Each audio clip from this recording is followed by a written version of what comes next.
በአሁኑ ወቅት በትግራይ ፖለቲካ ውስጥ ጎልተው ከሚታዩ ፖለቲከኞች መካከል ቀዳሚው የሆኑት አቶ ጌታቸው ረዳ ከክልሉ ጊዜያዊ አስተዳደሩ ፕሬዝዳንት ከተሰናበቱ በኋላም በጠቅላይ ሚኒስትሩ የአማካሪነት ኃላፊነት ተሰጥቷቸዋል።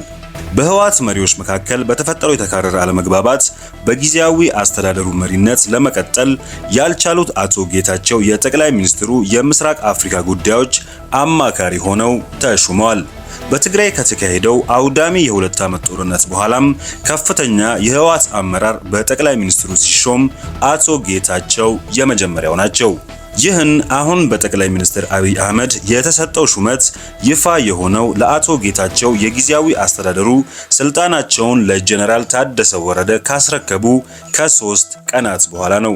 አቶ ጌታቸው በጠቅላይ ሚኒስትር ኃይለማርያም ደሳለኝ በስልጣን ላይ በነበሩበት ጊዜም ልዩ አማካሪያቸው ሆነው የሰሩ ሲሆን አሁን የተሰጣቸው የአማካሪነት ሹመት ሁለተኛው ነው።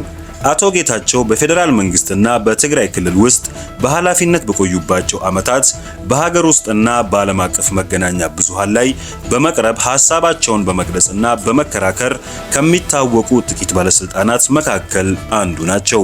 በሀገሪቱ ውስጥ ፖለቲካዊ ለውጥ ከመጣ በኋላም በነበሩበት ባለፉት 5 ዓመታት በገዢው ፓርቲ ኢህአዴግና በግንባሩ ዋና መስራች ህወሓት መካከል የነበረውን አለመግባባት ተከትሎም አቶ ጌታቸው በተፈጠረው የፖለቲካ ትርምስ ውስጥ ጎልተው ወጥተዋል። በተለይ ለ2 ዓመት በዘለቀው ጦርነት ወቅት በትግራይ አመራሮች በኩል የሚነሱ ሐሳቦችን በክልሉ ባሉ መገናኛ ብዙሃን ላይ በመደበኛነት እየቀረቡ እንዲሁም በዓለም አቀፍ መገናኛ ብዙሃን ላይ በተደጋጋሚ ብቅ እያሉ የህወሓት አንደበት ሆነው ቆይተዋል። ደም አፋሳሹን ጦርነት ያስቆመው በመንግስትና በህወሓት መካከል በተካሄደው ድርድር ወቅት ግንባር ቀደም ተደራዳሪና በስምምነቱ ላይ ፊርማቸውን ያኖሩት አሁን ደግሞ የጠቅላይ ሚኒስትሩ አማካሪ ሆነው የተሾሙት አቶ ጌታቸው ረዳ ማን ናቸው? አቶ ጌታቸው ረዳ አላማጣ ውስጥ ሰኔ 1967 ዓ.ም ነው የተወለዱት። የአንደኛና የሁለተኛ ደረጃ ትምህርታቸውን እዚያው በትውልድ ከተማቸው የተማሩ ሲሆን ለታናሽ ወንድሞቻቸውና እህቶቻቸው አርአያ መሆናቸው ይነገራል። አቶ ጌታቸው ከልጅነታቸው ጀምሮ የመማርና የማንበብ ልዩ ፍቅር ስለነበራቸው ከእኩዮቻቸውና ከዘመዶቻቸው ጋር ለመማርና ለመጫወት ጊዜ የነበራቸው ቢሆንም የማንበብ ፍቅራቸው ከፍተኛ ስለነበረም ሰፊውን ጊዜያቸውን ያጠፉ የነበረው ከመጽሐፍት ጋር እንደነበረ ታናሽ ወንድማቸው ይናገራሉ። በተለይም ወደ ሁለተኛ ደረጃ ትምህርት ቤት ሲገቡ ከትምህርታዊ መጽሐፍት ባሻገር በእንግሊዝኛ የተጻፉ አዳዲስና ቆየት ያሉ መጽሐፍትን በማንበብ አብዛኛውን ጊዜያቸውን ያጠፉ ነበር። ከነዚህም መጽሐፍት መካከል የኒቼ፣ የካርል ማርክስ፣ የሌኒንና ሌሎችም ረጅም ዘመናት ያስቆጠሩ ስራዎች የሁለተኛ ደረጃ ተማሪ ያሉ ካነበቧቸው መካከል ይጠቀሳሉ። ከሁለተኛ ደረጃ ተማሪነት ጀምሮም በእንግሊዝኛ የተጻፉ መጽሐፍትን የሚያነቡት አቶ ጌታቸው አሁንም ከመጽሐፍት ጋር እንደሚውሉ ቤተሰቦቻቸውና በቅርብ የሚያውቋቸው ይናገራሉ። አቶ ጌታቸው ረዳ የሚያነቧቸው መጽሐፍትን ባይመርጡም በዋናነት ግን በፍልስፍና፣ በፖለቲካና በኢኮኖሚ እንዲሁም በዓለም ታሪክ ላይ የሚያተኩሩትን መጽሐፍት ያዘወትራሉ። አቶ ጌታቸው የእንግሊዝኛ ቋንቋ ችሎታቸውን ያዳበሩትም ከሚያነቧቸው መጽሐፍት እንደሆነ የሚገልጹት ታናሽ ወንድማቸው ዶክተር ሞላ ረዳም የተዋሰውን መጽሐፍ ነገ መልስ ከተባለም ሌሊቱን ሙሉ ተቀምጦ ሲያነብ አየው ነበር ይላሉ። የቅርብ ጓደኛቸውና በመቀሌ ዩኒቨርሲቲም ባልደረባቸው የነበሩት ሙሉ ወርቅ ኪዳነ ማርያምም በጻፈው አንድ ጽሑፍ ላይ አቶ ጌታቸውና ለንባብ ስላላቸው ፍቅር አስተያየታቸውን አስፍረው ነበር።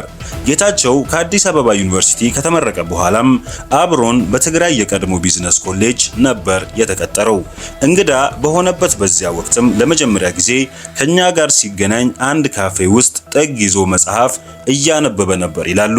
አዲስ ተመራቂ ከሙያው ጋር ካልሆነ በስተቀር ፍልስፍናን የሚነካ መጽሐፍ ሲያነብ አያጋጥመኝም የሚሉት አቶ ሙሉ ወርቅ ጌታቸው ግን ካሉበት የሙያ ዘርፍ ባሻገርም በተለያዩ መስኮች የተዘጋጁ መጽሐፍትን እንደሚያነቡ እንዲሁም በመጽሐፍትና በተለያዩ ሐሳቦች ላይ እንደሚወያዩም ገልጿል።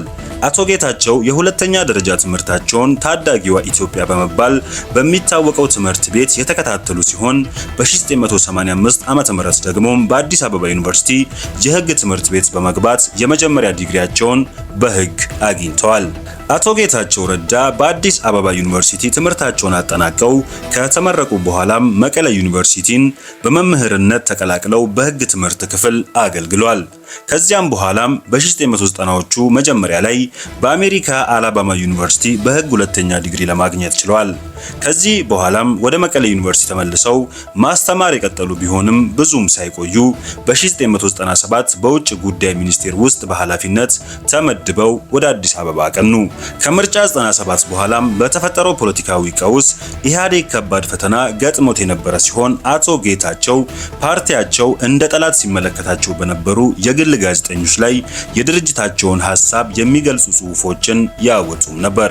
በተለይ በኢህአዴግ ዘመን ከሳዩ የፕሬስ ውጤቶች መካከል ከፍተኛ ተነባቢነት በነበራት አዲስ ነገር ጋዜጣ ላይ በፓርቲያቸው ላይ የሚቀርቡ ትችቶችን በመከላከልና አቋሙን በመግለጽ ያቀርቡ በነበረው ጽሑፍ ይታወቃሉ።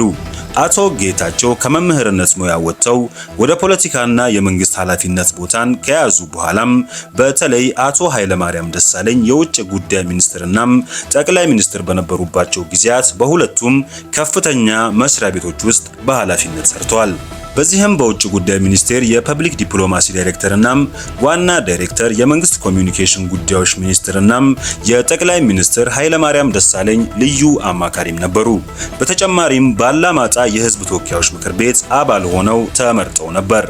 አቶ ጌታቸውን በቅርብ የሚያውቋቸው ሰዎች እንደሚሉትም ምንም እንኳን በከፍተኛ የመንግስት ስልጣን ላይ የነበሩ ቢሆንም ቀለል ያለ ህይወትን የሚመሩና ወደ ፈለጉበት ቦታ ያለ አጃቢ በራሳቸው መሄድና መቆየትን የሚመርጡ ሰው ናቸው። ጠቅላይ ሚኒስትር አብይ አህመድ ወደ ስልጣን መምጣታቸውን ተከትሎም በአገሪቱ ፖለቲካ ላይ ጉልህ ለውጥና ሽግሽግ ሲካሄድ በገዢው ፓርቲ ኢህአዴግ ውስጥ ትልቅ ለውጦች መታየት ጀመሩ። በዚህ ምክንያትም ግንባሩን ከመሰረቱት አራት የፖለቲካ ፓርቲዎች መካከል ዋነኛው የሆነው ህወሓት በብዙ መልኩ ከአዲሱ መንግስትና ከሚወስዳቸው እርምጃዎች ጋር መጣጣም ባለመቻሉ ከኢህአዴግ ራሱን አገለለም። ይህንን ተከትሎም አቶ ጌታቸው ረዳ ከሌሎች የህወሓት ከፍተኛ ፖለቲከኞችና ባለስልጣናት ጋር ወደ ትግራይ ተመልሰው የትግራይ ክልል ርዕሰ መስተዳደር ደብረጽዮን ገብረ ሚካኤል አማካሪ እንዲሁም የህወሓትና የክልሉ መንግስት ቃል አቀባይ ሆነው ሰርተዋል። አቶ ጌታቸው በፖለቲካውና በህዝብ ግንኙነቱ ዘርፍ የህወሓት ቁልፍ ሰው መሆናቸውን በተለይም ባለፉት 2 ዓመታት አስመስክረዋል።